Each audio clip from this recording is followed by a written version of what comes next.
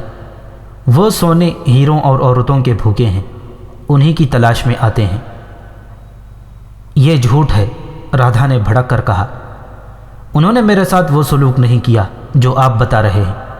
وہ عورتوں کے شکاری نہیں۔ میں نے غزنی کے سلطان کے دربار میں ایک بھی عورت نہیں دیکھی۔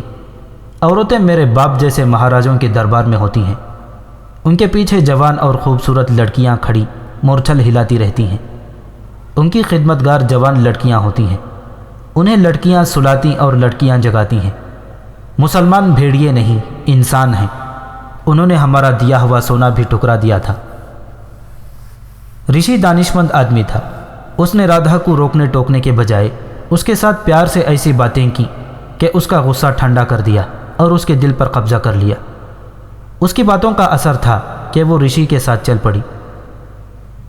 رشی ہر روز رادھا کے پاس جانے لگا، بہت دیر اس کے پاس بیٹھا، اس کے ساتھ باتیں کرتا رہتا۔ اس نے محسوس کر لیا کہ رادھا پر واقعی مسلمانوں کا آسیب سوار ہو گیا ہے اور اس کے ساتھ ایک دہشت ہے جو اس کے ذہن کو گرفت میں لیے ہوئے ہے۔ رادھا نے رشی کو یہ دہشت تفصیل سے بتائی۔ وہ ہر رات خواب میں ایک مگرمچھ دیکھتی تھی جس کے منہ میں شیلا ہوتی تھی اور مگرمچھ کے منہ سے خون ٹپک رہا ہوتا تھا۔ رادھا ڈر کر جاگ اٹھتی تھی اور اس کا جسم سردی کے باوجود پسینے میں نہا جاتا تھا۔ رشی اس کی یہ دہشت باتوں سے ہی دور کر سکتا تھا۔ وہ اس کوشش میں مصروف رہا، مگر رادھا کی جسمانی حالت روز بروز خراب ہوتی جا رہی تھی۔ اس کا باپ رائے چندا جنگ کی تیاری کی وجہ سے ذاتی طور پر اس کی طرف توجہ نہیں دے سکتا تھا۔ اس نے راجکماری کے علاج کا حکم دے دیا تھا۔ رشی کے علاوہ نامی گرامی وید اس کا علاج کر رہے تھے، مگر اس کی حالت بگڑتی جا رہی تھی۔ اس نے دوائیاں کھانے سے انکار کر دیا اور رشی کو اس نے ہمراز بنا لیا۔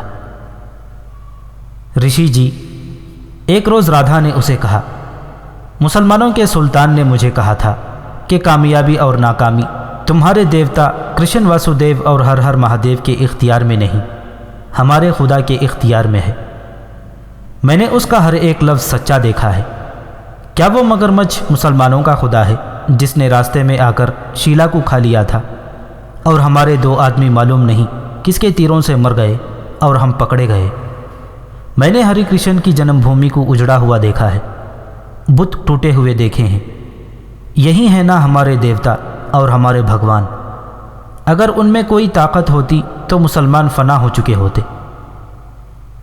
رشی نے اسے ہندو مت کی کرامات کا قائل کرنے کے لیے بہت کچھ کہا اور اپنے مذہب کی وہ روایتیں سنائیں جنہیں انسانی عقل تسلیم نہیں کر سکتی۔ ان کے مقابلے میں اس نے مسلمانوں کو جھوٹا اور لٹیرا کہا اور اسلام کو بے بنیاد مذہب قرار دینے کی پوری کوشش کر ڈالی۔ مگر میں نے جو دیکھا ہے اسے میں کس طرح جھٹلا سکتی ہوں؟ رادھا نے کہا۔ لچھمن پال میرے ساتھ تھا۔ اس نے کہا تھا کہ اسے مسلمانوں کی فتح کا راز معلوم ہو گیا ہے۔ اس نے یہ بھی کہا تھا کہ اس نے ان میں عورت اور شراب نہیں دیکھی۔ ہم وہاں سے صبح کے وقت چلے تھے۔ مجھے اور لچھمن کو انہوں نے بہت سویرے جگا دیا تھا۔ باہر ابھی دھندلکا گہرا تھا۔ کسی انسان کی بڑی ہی سریلی آواز ابھری جس کا اثر میرے دل پر ہونے لگا۔ میں نے اپنے پہرے دار سے پوچھا کہ یہ کوئی غزنی کی زبان میں گا رہا ہے۔ اس نے بتایا کہ یہ اذان ہے، یہ ہمارے خدا کے الفاظ ہیں۔ میں ایک بھی لفظ نہ سمجھ سکی، مگر اس آواز نے مجھ پر جادو کا سا اثر کیا۔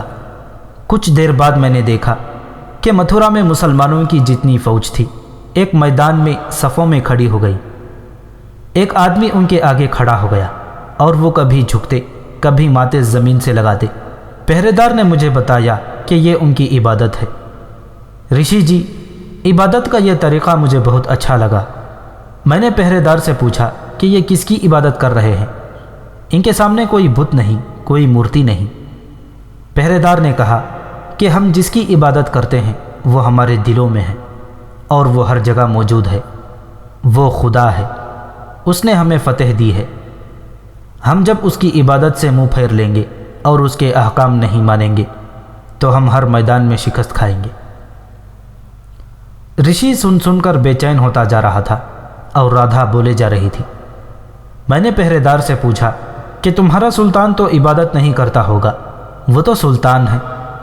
پہرے دار نے کہا کہ سلطان عبادت میں موجود ہے، وہ سپاہیوں میں کہیں پیچھے ہوگا۔ وہ سپاہیوں کی طرح خدا کے آگے جھکتا اور سجدہ کرتا ہے۔ عبادت کے وقت وہ سلطان نہیں ہوتا۔ رشی جی، ہمارے پتا جی مہاراج کبھی مندر میں جاتے ہیں تو مندر سے سب کو نکال دیا جاتا ہے۔ سچا کون ہے رشی جی؟ کیا ہمارا خدا نہیں ہوتا؟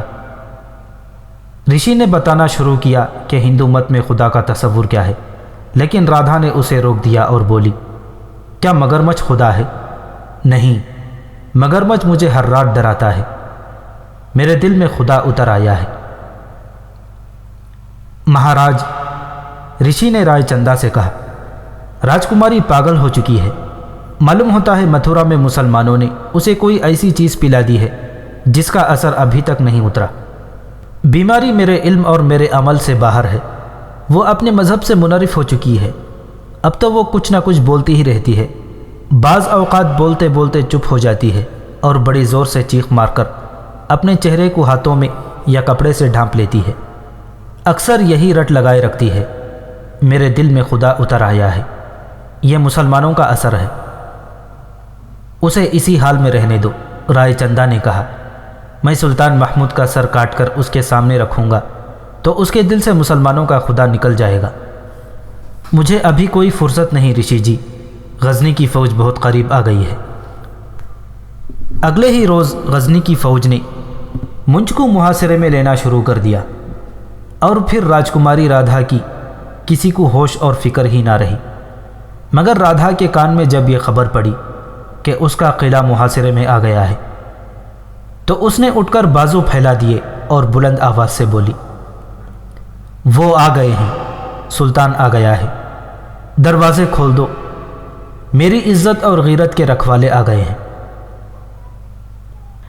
اس وقت ایک وید اور خدمتگار عورتیں وہاں موجود تھیں، سب نے کانوں پر ہاتھ رکھ لیے۔ رادھا باہر کو دوڑی تو اسے پکڑ لیا گیا۔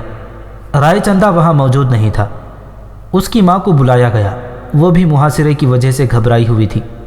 اس نے اپنی بیٹی کی یہ حالت دیکھی تو وید سے کہا کہ اسے کوئی ایسی دوائی دی جائے جو اسے بے ہوش کر دے، پھر جو ہی ہوش میں آئے اسے پھر بے ہوش کر دیا جائے۔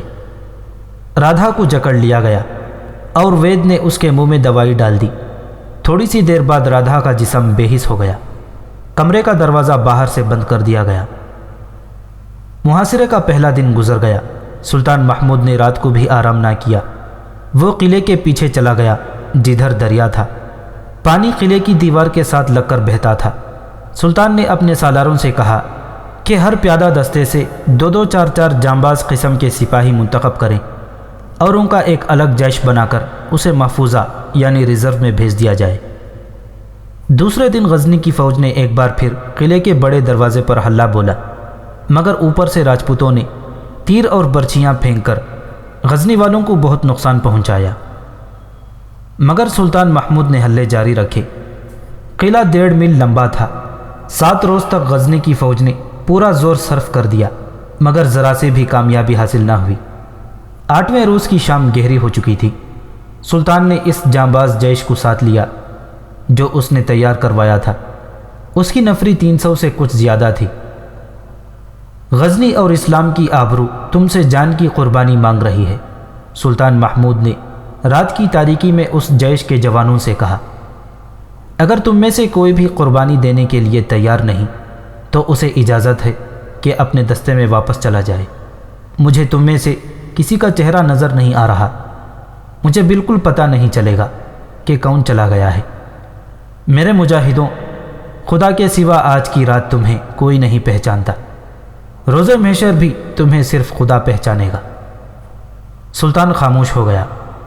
کچھ دیر بعد اس نے پوچھا، کیا میں یہ سمجھوں کہ تم سب میرے ساتھ ہو؟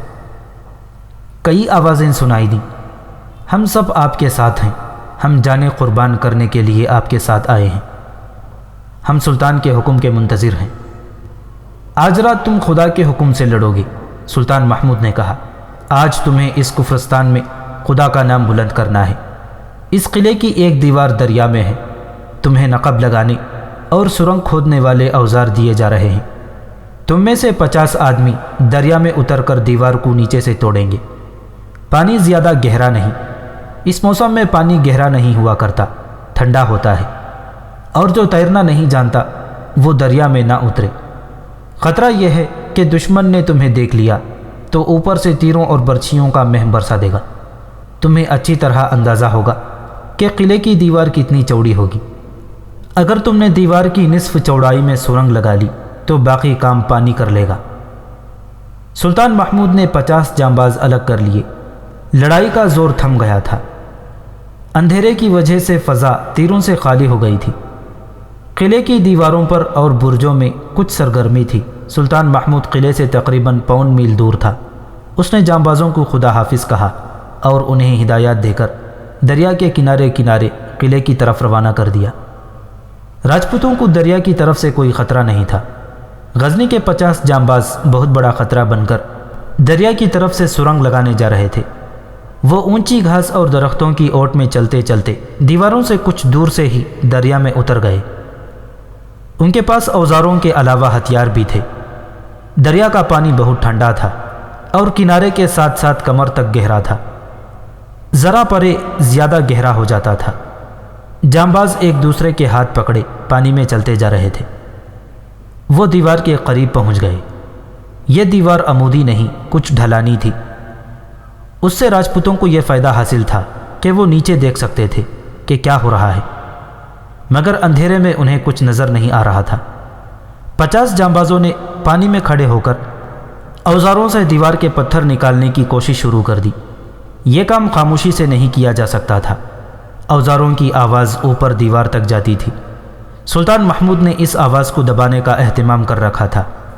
وہ اس طرح کہ دریا کی دیوار کے ساتھ والی دیوار کی طرف اس کے حکم سے دف اور نقارے پیٹے جانے لگے، نفریاں بجنے لگیں اور سپاہیوں نے نعرے لگانے اور غل غباڑہ بپا کرنا شروع کر دیا۔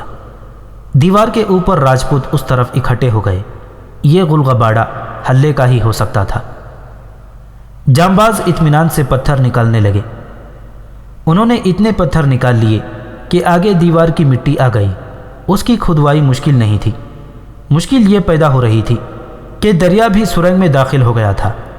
سرنگ فراخ اور بلند تھی، 50 آدمی کھدائی کر رہے تھے، اس لیے کام تیزی سے ہو رہا تھا۔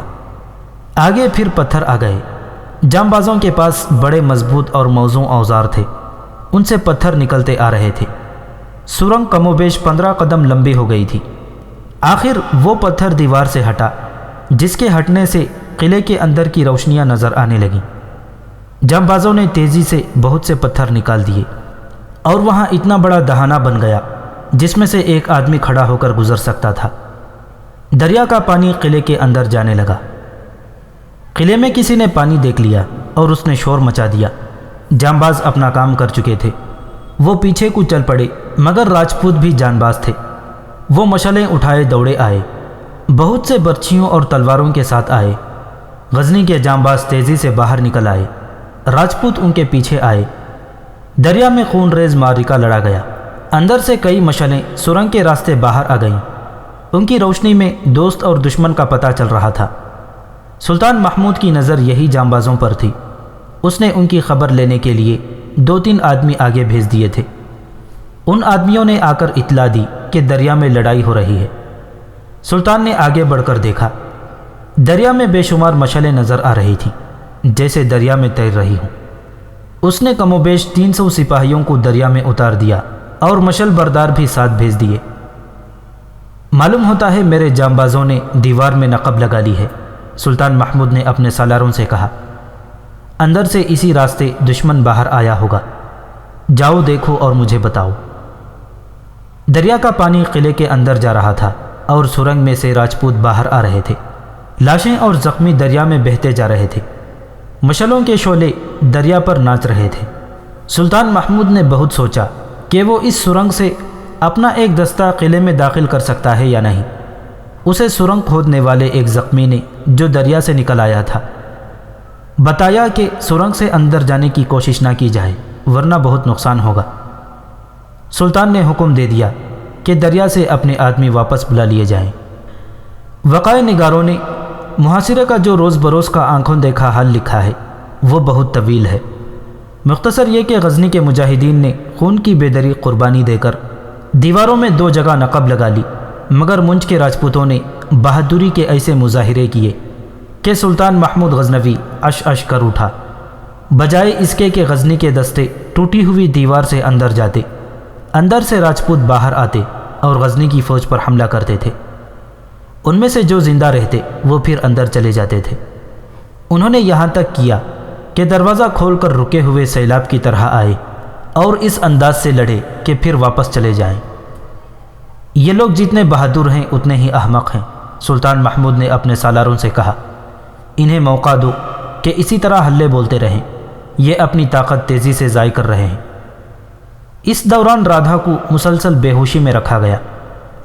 وہ ہوش میں آتی تھی تو نحیف آواز میں کہتی تھی، خدا میرے دل میں اتر آیا ہے۔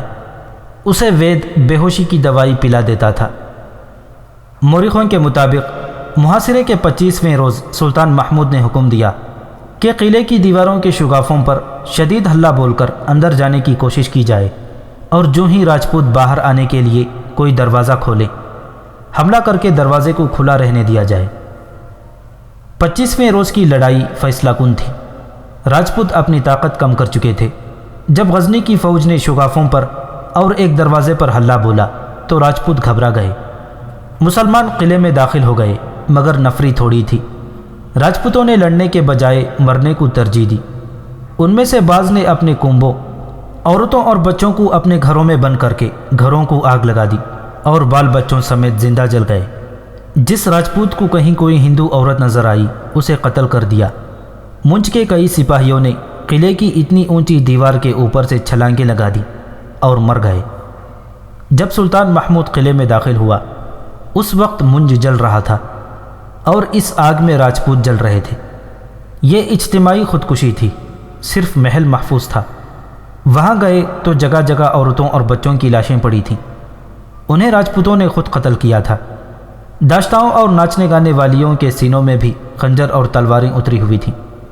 مرد بھی مرے پڑے تھے۔ رائے چندہ اور رانی کی لاشیں خوابگاہ میں پلنگوں پر پڑی تھیں۔ غزنی کے آدمی محل کے ہر کمرے میں گئے، صرف ایک کمرہ باہر سے بند تھا۔ کھول کر اندر گئے تو پلنگ پر رادھا پڑی تھی۔ اسے بھی مردہ سمجھا گیا، مگر اس نے آنکھیں کھولی اور اونگتی آواز میں بولی، خدا میرے دل میں اتر آیا ہے۔ قریب جا کر دیکھا تو پتہ چلا کہ وہ زخمی نہیں، بیمار ہے۔ اس نے مری ہوئی آواز میں پوچھا، تم مسلمان سپاہی ہو، تمہارا سلطان کہاں ہے؟ اسے بلاؤ، میں اسے بتانا چاہتی ہوں کہ میں اس کے خدا کا نام لے کر مر رہی ہوں، میں اس کے ہاتھ چوم کر مروں گی۔ سب اسے حیرت سے دیکھنے لگے۔ ایک لڑکی کے لیے سلطان محمود کو نہیں بلایا جا سکتا تھا۔ رادھا نے مایوسی سے سب کو دیکھا اور اس کا سر ڈھلک گیا، وہ مر چکی تھی۔ منج کے بعد سلطان محمود کو قنوج کی طرف پیش قدمی کرنی تھی، مگر اسے ایسی اطلاعیں مل رہی تھیں جو دھوکہ معلوم ہوتی تھیں۔ صالح بروک نے اسے بتایا تھا کہ اس کا اصل مقابلہ قنوج کے گرد و نواح میں ہوگا، مگر بعد کی اطلاعیں یہ تھیں کہ قنوج تک کے علاقے میں کسی فوج کا نام و نشان نہیں۔ منج میں سلطان بہت نقصان اٹھا چکا تھا، وہ فوری طور پر پیش قدمی کے قابل نہیں تھا۔ ایک روز اسے سالاروں نے مشورہ دیا کہ پیش قدمی کا حکم دے دیا جائے، کہیں ایسا نہ ہو کہ بھیم پال نڈر اپنی فوج لے کر آ جائے۔ سلطان محمود نے پیش قدمی کا حکم دے دیا۔ اس نے فوج کو یوں تقسیم کیا کہ ایک حصہ دریائے جمنا کے کنارے اور دوسرا دریائے گنگا کے کنارے جا رہا تھا۔ ہراول بڑا مضبوط تھا، اس کے پیچھے سلطان محمود تھا اور یہی فوج کا بڑا حصہ تھا۔ ایک حصہ بہت پیچھے آ رہا تھا، جس کی حیثیت محفوظے کی تھی، ترتیب کوچ کی نہیں، جنگ کی تھی۔ سلطان محمود 20 دسمبر 1018 عیسوی 8 شعبان 409 ہجری قنوج پہنچا۔ اس نے قلعے کا محاصرہ کر لیا، مگر مزاحمت بڑی کمزور تھی۔ سلطان اسے دھوکہ سمجھا۔ اس نے اپنی عقب کی حفاظت کا بندوبست کر لیا اور اس نے دیکھ بھال کے لیے دور دور تک سوار بھیج دیے۔ اسے ہر لمحے توقع تھی کہ عقب سے حملہ ہوگا، مگر محاصرے کے دوسرے ہی دن قنوج والوں نے قلعے پر سفید جھنڈا لہرا دیا۔ سلطان محمود نے سب سے پہلے ایک سوار دستے کو اندر بھیجا، اس کے پیچھے 2 اور دستے گئے، اور جب دیکھا کہ اندر امن و امان ہے تو وہ خود اندر گیا۔ قنوج کی فوج کے کمانڈروں سے اسے پتہ چلا کہ مہاراجہ راجیہ پال اپنے خاندان سمیت محاصرے سے پہلے ہی کہیں بھاگ گیا تھا۔ سلطان محمود نے ہندو کمانڈروں سے پوچھا کہ خزانہ کہاں ہے۔ تلاش کے باوجود وہاں کچھ بھی نہ ملا۔ سلطان نے محل کو زمین سے ملا دیا اور مندروں میں جا کر تمام بت توڑ کر باہر پھینک دینے کا حکم دے دیا۔ صالح بروک نے بڑے مندر کے پنڈت کو پکڑ لیا۔ پنڈت سے خزانے کے متعلق پوچھا گیا۔ اس نے کہا، آپ کے اس آدمی کو معلوم ہے خزانہ کہاں ہے، مگر اب وہاں کچھ نہیں ہوگا، مہاراجہ سب کچھ ساتھ لے گیا ہے۔